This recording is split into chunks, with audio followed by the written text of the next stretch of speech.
కడప జిల్లా బద్వేలు పట్టణంలో భారత కమ్యూనిస్టు పార్టీ 25వ మహాసభలను బద్వేలులో జరుగుతున్న సందర్భంగా సిద్ధవటం రోడ్డు మార్కెట్ యార్డు నుండి 4 రోడ్ల కూడలి వరకు ర్యాలీగా నిర్వహించారు. బద్వేలు పట్టణంలో ఎర్ర జెండాలు రెపరెపలాడాయి. కార్మిక కర్షక కమ్యూనిస్టు కార్యకర్తలతో ఆ ప్రాంతమంతా ఎరుపు రంగు పులుముకుంది. అనంతరం 4 రోడ్ల కూడలిలో సిపిఐ జిల్లా కార్యదర్శి గాలిచంద్ర అధ్యక్షతన బహిరంగ సభ నిర్వహించారు. ఈ సభలో భారత కమ్యూనిస్టు పార్టీ సిపిఐ రాష్ట్ర కార్యదర్శి కె రామకృష్ణ మరియు సిపిఐ రాష్ట్ర కార్యదర్శి కార్యవర్గ సభ్యులు జి ఈశ్వరయ్యలు మాట్లాడుతూ కూటమి ప్రభుత్వం సూపర్ 6 పథకాలు, అదానీ స్మార్ట్ల మీటర్ల వ్యవహారాలపై కేంద్ర రాష్ట్ర ప్రభుత్వాల తీరుపై ధ్వజమెత్తారు.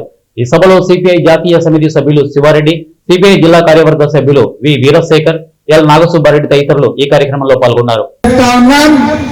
మహాత్మా గాంధీ గారి ఆధ్వర్యంలో కాంగ్రెస్ పార్టీ ఒకవైపు పోరాడింది, మరోవైపు ఎర్ర జెండా చేతపట్టుకుని భారత కమ్యూనిస్ట్ పార్టీ పోరాడింది. ఎంతో మంది ఆ పోరాటంలో జైళ్ల పాలయ్యారు, ఆస్తులు పోగొట్టుకున్నారు, ప్రాణాలు అర్పించారు. కాంగ్రెస్ పార్టీ కమ్యూనిస్ట్ పార్టీ నాయకులే కాదు, విప్లవకారులు అనేక మంది, సర్దార్ భగత్ సింగ్, చంద్రశేఖర్ ఆజాద్, అల్లూరి సీతారామరాజు లాంటి ఎందరో విప్లవకారులు అందరూ కూడా ప్రాణాలకు తెగించి పోరాడి తమ ప్రాణాల తృణప్రాయంగా అర్పించారు. మీరు అధికారంలో రాలా, రాష్ట్రంలో మీకు అధికారం లేదు, కేంద్రంలో మీకు అధికారం లేదు అని మనల్ని ఎద్దేవా చేస్తూ ఉంటారు. అధికారం లేని మాట వాస్తవమే, కానీ అధికారం ఉన్నా లేకపోయినా కష్టజీవుల తరఫున పోరాడే పార్టీ ఎర్ర జెండా పార్టీ, అది భారత కమ్యూనిస్ట్ పార్టీనే.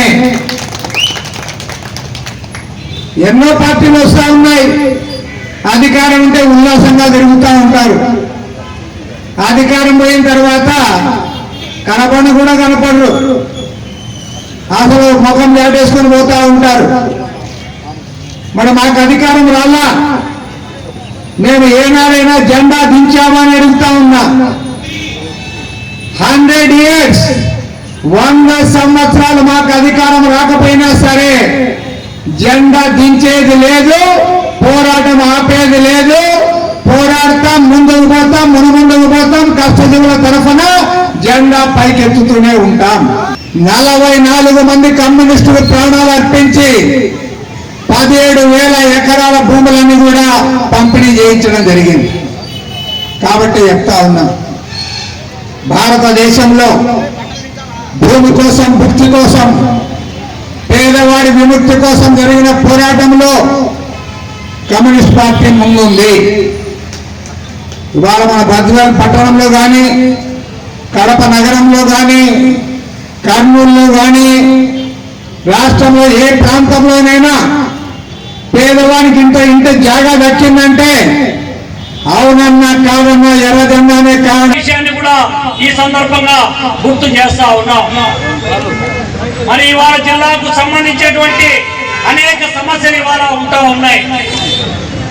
ఇవాళ కడప జిల్లా అంటేనే సువిశాలమైనటువంటి భూభాగం కలిగినటువంటి ప్రాంతం, కావలసినంత ఖనిజ నిక్షేపాలు కలిగినటువంటి ప్రాంతం కడప జిల్లా, కావలసినంత మంది కష్టజీవులు కలిగినటువంటి ప్రాంతం ఏదైనా ఉందంటే అది కడప జిల్లానే.